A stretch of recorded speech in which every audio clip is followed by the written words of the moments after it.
My Irish adventure is coming to an end, but the team at Tourism Ireland made sure to make it my last day really count. I spent it at Kilkenny, a city rich with history, where I got to learn about my own family history and my connection to Ireland. Take a look.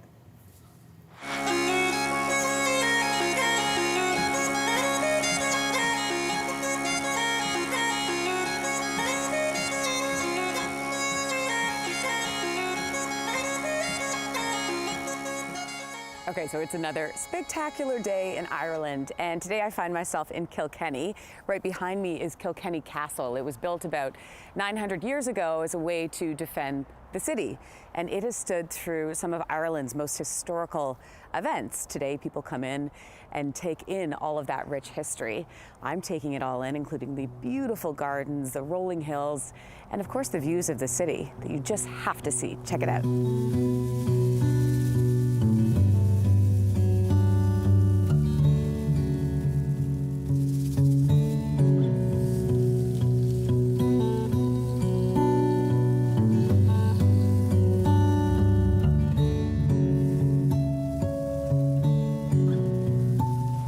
Spectacular, isn't it? I'm gonna say it's starting to feel a little bit like home. Oh, speaking of, our next stop is something I have been looking forward to our entire trip. So let's go.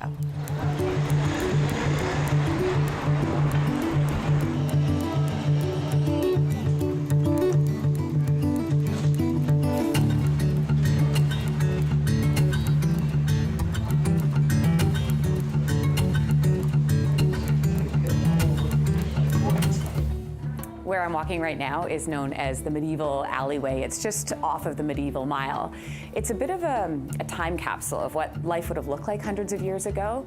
And I'm learning that hundreds of years ago are when my ancestors could have been walking where I'm walking right now, which to me is absolutely fascinating. To learn more about my family history, I'm going to bring in Kaylee Beland. She's with the Irish Family History Center. It is so good to meet you. You too. I can't help but notice you have a binder in your hand. What is this? So this is your maternal family history. We've just written it out for you in a narrative so that you can read through it and you can kind of get a feel for some of your ancestors' lives, and then you can share it with your family if you'd like. So I might show you some of what we've got inside here. So this is your 3 times great-grandfather, John Bergen. He would have definitely come to Kilkenny because this was the big town, the big market town. Oh, there's the bell. Yeah. So he would have heard that very same noise. You know, he would have walked down this alley, no doubt, because we're in obviously one of the oldest parts of Kilkenny.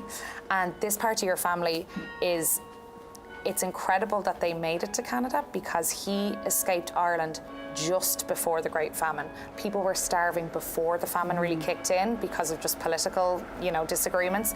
So John somehow realized that things weren't feeling great, and he, I don't know how, got the money together and made his way probably to Dublin, we think, and sailed probably to Liverpool and then from there up to Canada. And we think he was sending money back to Ireland for brothers and sisters and cousins to come over. And like we saw with the other line of your family, he built up the little community around where he lived and probably saved the lives of some of his family members. I really appreciate you doing this. I know that was a lot of work. No, and, we were more than happy. This is something that my family's going to have forever, so I'm thank you. so glad. It was our pleasure. Hearing the story of my family history here in Ireland is making me feel more connected to my past. It's making me want to lean into my Irish heritage. So I'm going to try my hand at a sport born here that's older than the country itself. The hair's up. I'm in my gear. I'm ready for a workout. I'm standing with PJ Lanigan, the owner of the Kilkenny Way Hurling Experience. So good to be here. Thank you. Yeah. I'm ready to hurl. Do we say that? Oh yeah, hurl, yeah. Do we say I'm ready to hurl, absolutely. Though? It means something a little different in Canada. I know, I'd throw up, right? But you're going to tell me what it means here. So for those that don't know, what is hurling? Well, it's a 3,000-year-old sport. It's one of the oldest sports in the world. And hurling is engraved in our communities all over Ireland, in our culture and our heritage and everything like that. The objective of the game is to score the most points, obviously. So when the ball goes over the bar, it's worth 1 point, and when it goes into the net, it's worth 3. And you're saying points, not pints, right?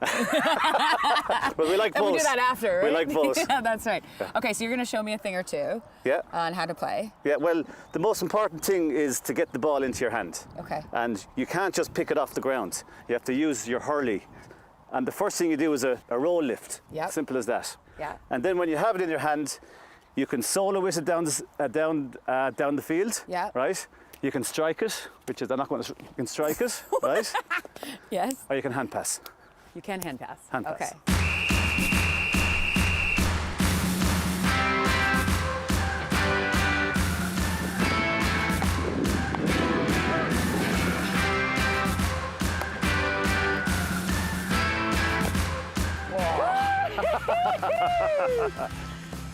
What do we say? Now you know why Tyrus loved this game. That's 3 points. That's 3 points. You're a good teacher. I don't know what Because you should do this for a living. Oh. You got a future.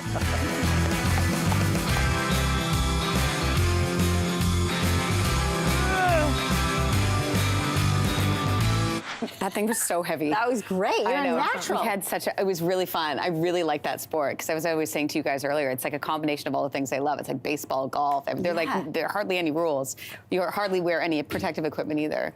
I really want to give a shout out to the Irish Family History Centre. This is the binder that they presented me. So you only saw a little tidbit of the stories of my family history, but it was so the two of us talked for I think an hour. And what's really cool, so you can see it. So she put all of this together, and the center put all of this together. Amazing. So everything from birth notices to death notices. And what was also really interesting was that, so you've got the history, and then she even included pictures of like what the place would have looked like. This is amazing. It really is amazing. And she was treasure. able to go back to, the 1700s. Also being able to document who lived next to whom. Oh, wow. Not only, over there, but also here. She was also saying the fact, and gravestones too. Isn't that incredible? How much of Yes. this did your family not know? This is a good question because I was waiting for it to air first before giving them the rest of this. We've got a digital copy. I know my aunts are all watching, my uncle, so I will make sure to give that to them, especially my Aunt Sheila Wilcox. I'm going to give a shout out again because she was so helpful in gathering the little bits of information that I needed to pass on to the center. Oh, that's great. So Sheila Wilcox, thank you so much for all of the work that you've done over the years in tracing our family history. And it continues, right? You start to sort of pull the one threads, thread yeah. and then all of a sudden you're in a whole new blanket of information about family. So it's fascinating. It really, and I said this in the piece and I've said this before, but the idea of standing in the same spots that somebody 200 years ago that I'm related to could have been standing, hearing a bell, the same sort of sounds that they would have been hearing, Yeah. the same, like the whole sensory experience, smelling the same smells. Yeah. I mean, I feel like that is invaluable and just like what a moment that I had. So thank you to everybody. Thank you to all the producers, Mike and Shannon and Andy who shot the pieces so It looked beautifully. beautiful. Yeah, All of them did thank you. so interesting, Yeah, it was Linz. really great. I was really, really thrilled to be there.